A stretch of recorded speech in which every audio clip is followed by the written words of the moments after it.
back to the lecture number 16 of chapter 7. In the lecture number 15, we have discussed about two congruency of triangle, which are known as side congruency and right angle hypotenuse side, RHS congruency. Okay. Now, based on those concepts, those congruency, today we are going to solve two questions or two examples from your NCERT books. Okay. So let us start with the first example, that is example number 7. So according to example 7, it is given AB is a line segment. So we have to first draw AB as a line segment. As soon as you read the question, you have to draw. So AB is a line segment. Understood? Now P and Q are points on opposite sides of AB. So there are 2 points P and Q which lies on the opposite side. What do you mean by opposite sides for the line AB? Opposite means one point should lie on the uppermost direction and one point should lie on the downward direction. They shouldn't lie on the same side. They must be in the opposite side. One towards this and one towards this. Clear? Suppose there is a point P and there is another point Q in this direction. Such that each of them, each means P and Q are equidistant from A and B. Equidistant means the distance from P from A and the distance from P from B are equal. Similarly, the distance of Q from A and the distance of Q from B are equal. So P is equidistant from A and B. Q is equidistant from A and B. Understood? So if we join A and P and B, then according to the question, what is given? The distance of P and A, that means AP is equal to this distance, BP. Similarly, the distance of Q from A, that means we have to join these 2 points, and B and Q. And according to the question, the distance AQ is equal to this distance, BQ. Do you understand it? So this distance means this is equal to this and this is equal to this. Clear? And next, now show that PQ is the perpendicular bisector of AB. This is the most important thing. What we need to prove? We have to prove that PQ, okay? PQ. So you have to join P with Q, right? We have to prove that PQ is a perpendicular as well as bisector of AB. Understood? Suppose we have joined P and Q and this PQ intersect AB at a point O. Clear? Now what do we have to find? We have to find or we have to show that this PQ is a perpendicular bisector of AB. What do you mean by bisector? Bisector means this line PQ must divide AB into 2 equal halves at a point O. Okay, it is the meaning of bisector. This is a line of 10 centimeter. Then suppose another line caught it at the midpoint such that this one is 5 and this one is 5. Then this is known as bisector, line bisector. So similarly, you have to prove that PQ is the line bisector of AB, or this distance is equal to this distance. It divides the total distance into 2 equal half. Understood? So this is the meaning of bisector. So you have to prove that what? PQ is a bisector. Okay, what does the meaning of bisector is? I have told you, you have to prove that OA is equal to OB. Clear? And second term is there, perpendicular bisector. Okay, what do you mean by perpendicular? Perpendicular means, as I have told you, a line if bisect another line at an angle 90 degree, at an angle 90 degree, right? If PQ line bisect AB at an angle 90 degree, then PQ is known as perpendicular bisector. It means we have to prove that the line PQ makes an angle 90 degree with AB and also it divides AB into 2 equal half. Understood? So we have to prove this statement and also this angle and this angle must be 90 degree. Implies the second statement that we need to prove is POB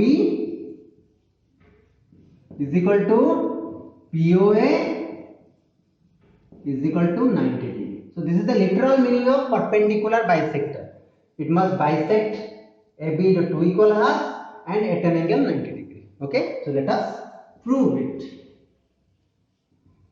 How we can prove? So in order to prove it, we have to first compare two triangle PAQ and PBQ. Two triangle PAQ, PBQ.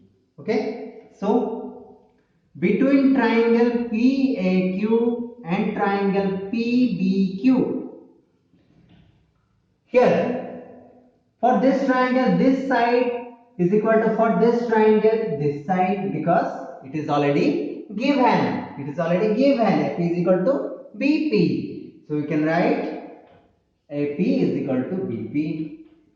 Second statement or second condition is for this triangle this line or this side AQ is equal to for this triangle this side. So AQ is equal to BQ, since it is also given.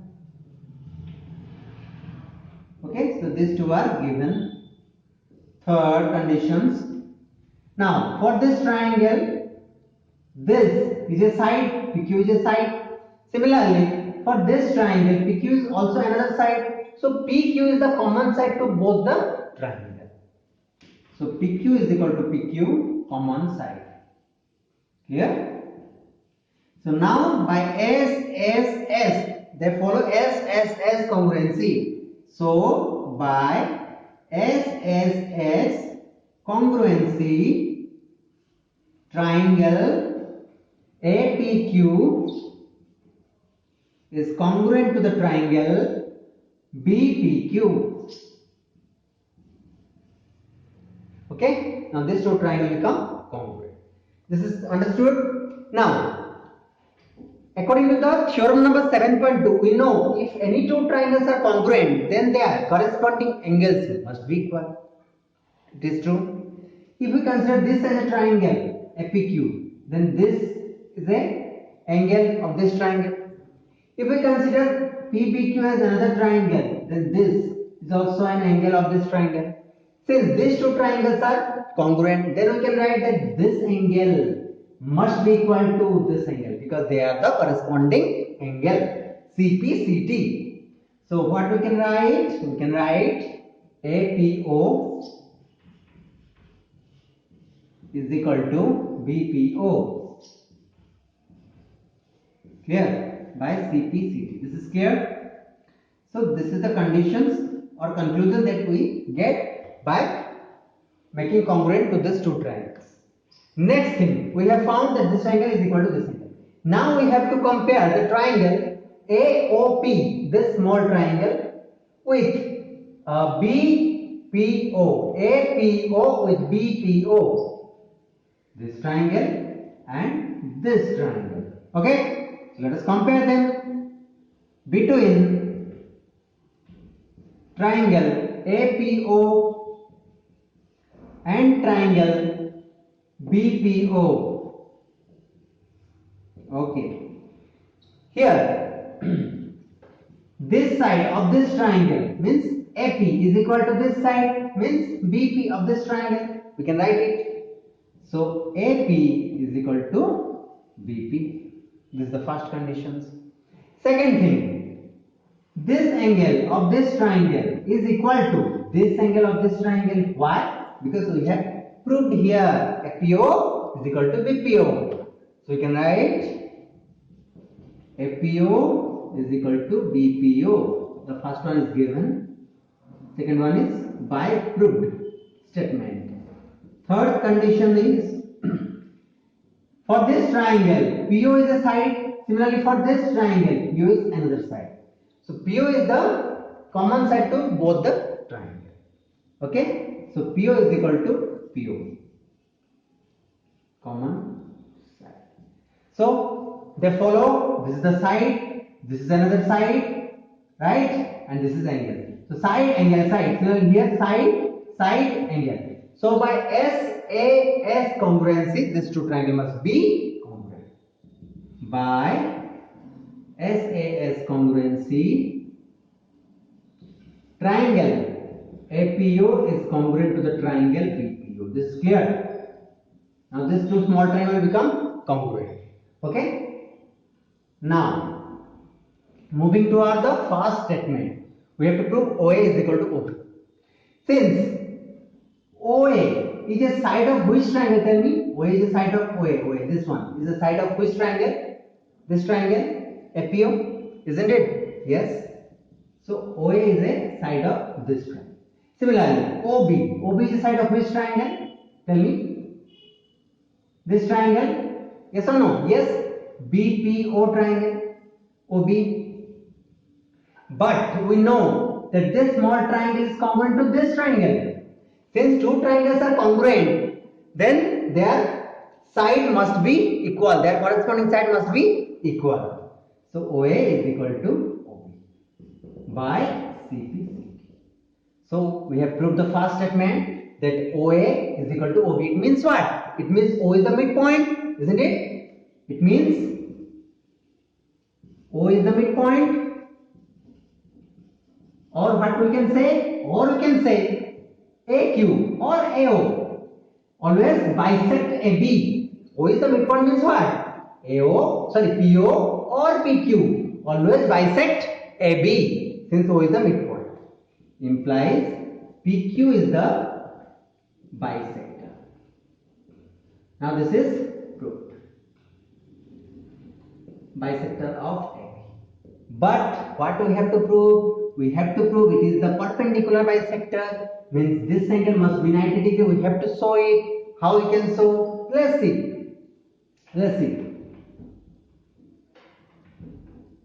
Here, since this triangle is congruent to this triangle, right? And we know if two triangles are congruent, then their angle must be equal. So this is an angle of which triangle? This triangle, APO. And this is an angle of which triangle? This triangle, BPO. Clear?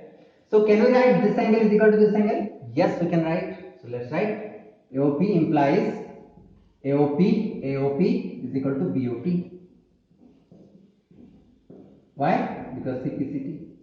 Now it is clear now. Next thing. Since as you can see, AB is a what? AB is a line segment, it is given. AB is a line segment. Now on this line segment AB, OP or PO is a ray which stands on it. Okay. So AB is a line segment and OP stands on it. Clear? So these two angles are known as linear pair angle, and the sum of two linear pair angle is 180 degree. We have discussed in chapter number 6. Okay, so this angle plus this angle is equal to 180 degree. But what we have found? We have found AOP is equal to BOP. So in the place of BOP, you can substitute AOP is equal to 180 degree. Since AOP is equal to BOP. Due to shortage of place, this is very healthy to see. Now AOP is 2 AOP is equal to 180 degree. Then tell me what is the value of AOP? 2 move to the right hand side, then it will be divided. 180 by 2 is 90 degree. So what we have found? We have found AOP. This angle is 90 degree. And AOP is equal to BOP. So what is the value of BOP? It is also 90 degree. So finally we have proved what we need. POB is equal to POA. So this angle is equal to this angle is equal to 90 degree. This we need to prove, and we have proved it. It means what? Initially we have proved PO, or you can say PQ is the only bisector, and now we have proved it bisects AB and also at an angle 90 degree. Hence you can write PO, or you can say PQ is an angle perpendicular bisector of AB. Okay, is equal to. So after this, you can directly write PO or PQ, because PQ or PO. Is it part of the total line PQ? So we can take PO or PQ.